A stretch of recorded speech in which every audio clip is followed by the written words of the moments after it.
Winter, 1946. The war was over, but in Germany, peace still felt like hunger.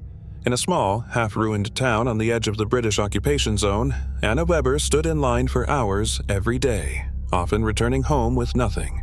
Her husband had died in the final months of the war. Her two children, Carl and Lisa, were thin, quiet, and constantly cold. That morning, Anna had nothing left. No bread, no potatoes, no coal for the stove. By afternoon, snow began to fall again. Anna wrapped her scarf tighter and made a decision she never thought she would make. She walked toward the British supply post at the edge of town. British soldiers were everywhere now, calm, organized, well-fed. Some locals avoided them. Others whispered rumors. Anna ignored all of it. Her children were at home, waiting. When she reached the post, a young British soldier stood guard. He couldn't have been more than 23. Clean uniform, calm eyes, rifle resting against the wall. Anna stopped a few steps away. Her hands shook. "I'm sorry," she said quietly, in broken English.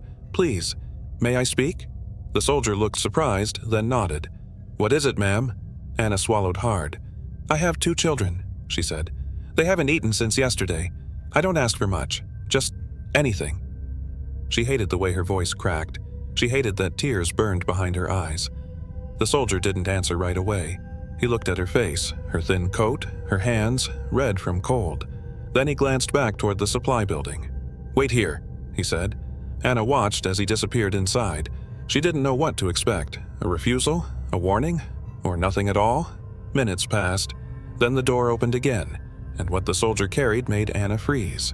The door of the supply building closed behind the soldier. Anna stood frozen in the snow. Every second felt heavy. She was already preparing herself for disappointment, for a lecture, for a refusal, for nothing at all. Her children shifted behind her. Little Carl rubbed his hands together. Lisa leaned against the wall, too tired to complain. Then the door opened again. The British soldier stepped out, but this time his hands were full, a cloth bag, a small metal tin, and tucked under his arm, a loaf of bread. Anna's breath caught in her throat. The soldier walked toward her slowly, as if afraid sudden movement might break the moment. "This is my ration," he said quietly, "for today and tomorrow."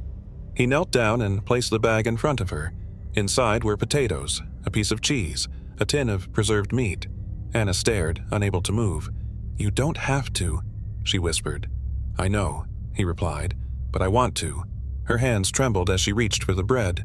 She pressed it to her chest like it might disappear. Tears spilled freely now. She didn't speak. She couldn't. The soldier stood up, adjusted his helmet, and took a step back. "Feed them first," he said softly, glancing at the children. Anna nodded again and again. That was when Carl stepped forward, and did something the soldier would never forget. Anna was still on her knees when Carl stepped forward. He was only 6, too thin for his age. His shoes were long gone, his socks torn. He looked up at the British soldier, holding the edge of his coat with small, trembling fingers. Then, slowly, Carl raised his hand. Not to beg, not to ask. He saluted. It wasn't perfect. He didn't know how soldiers really did it, but he stood as straight as his weak legs allowed and held his hand to his forehead. "Danke," he said quietly. The word landed harder than any shout. The soldier froze. For a moment he forgot the ruined street, the cold air, the war he had survived. He saw his own younger brother back home, about the same age, safe, fed, warm. The soldier crouched down to Carl's level. "You're welcome, lad," he said gently. Then Carl did something else. He reached into the bag, broke off a small piece of bread, and offered it back. Anna gasped. The soldier felt his throat tighten. "No," he whispered. "That's yours." Carl shook his head. "For you." The soldier turned his face away for a second. When he looked back, his eyes were wet. The soldier stood there longer than he should have. British patrols weren't meant to linger. Orders were clear. Keep distance, avoid attachments, move on. But the boy's outstretched hand stayed in his mind. The soldier finally took the bread, not to eat it, but to gently push it back toward Carl. "Keep it," he said softly. "You'll need it more than I will." Carl hesitated, then nodded. The soldier straightened up and glanced toward the supply post again. His jaw tightened, as if he were making a decision he hadn't planned on making that morning. "I'll be back," he said. Anna looked up sharply. "You've already given too much." He shook his head. "Not enough." That evening, after his shift ended, the soldier returned. Not in uniform, but in his heavy coat. No rifle, no helmet, only a small sack over his shoulder. He knocked on the broken door of Anna's building. Inside, the room was dark and cold. The children sat close together on the floor. The soldier placed the sack down and opened it. More food, coal for the stove, a small bar of chocolate wrapped carefully. "For them," he said. Anna covered her mouth. "I can't repay you," she whispered. The soldier looked around the bare room, then back at the children. "You already did," he replied. "Today." When he turned to leave, Anna spoke again. "What is your name?" He paused at the doorway. "Thomas," he said, and then he was gone, back into the cold night. But what he left behind would last much longer. Word travels fast in a hungry town. By the next morning, Anna noticed people looking at her differently, not with anger, but with quiet curiosity. Someone had seen the British soldier return that night. Someone else had seen the sack. By noon, whispers had reached the barracks. Private Thomas Reed was called aside by a senior corporal. "You been giving out rations?" the corporal asked, not raising his voice. Thomas didn't deny it. "Yes, sir." The corporal studied him for a long moment. "You know, that could mean trouble." "I know," Thomas replied. That afternoon, Thomas walked his patrol route again, but this time he felt eyes on him. Other soldiers, officers. The rules were clear, but so was the memory of the boy offering bread back. Meanwhile, in the cold apartment, something had changed. The stove was lit. For the first time in weeks, the room was warm.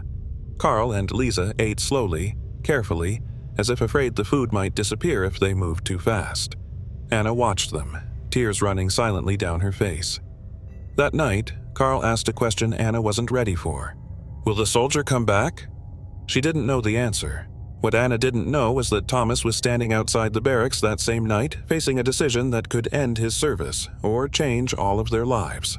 The consequences never came. No punishment, no court-martial, no harsh words. A week later, Thomas was reassigned to another unit, quietly. No explanation given. He never saw Anna or the children again. Years passed. Life moved on. Thomas returned to England, built a life, raised a family. The war became something people spoke about in careful tones, then less and less at all. But some nights he still remembered the boy's salute. Decades later, in the early 1970s, Thomas received a letter. The handwriting was careful, foreign but confident. Inside was a photograph. A grown man stood beside an elderly woman and two children. On the back, a single word was written, "Danke." The letter explained everything. Carl had survived. So had Lisa. Anna had lived to see her grandchildren. And that winter day in 1946, the bread, the sack, the return at night had saved more than hunger. Thomas sat quietly for a long time. Then he placed the photograph on the mantel next to his family pictures. Not as a reminder of war, but as proof of what one choice can do.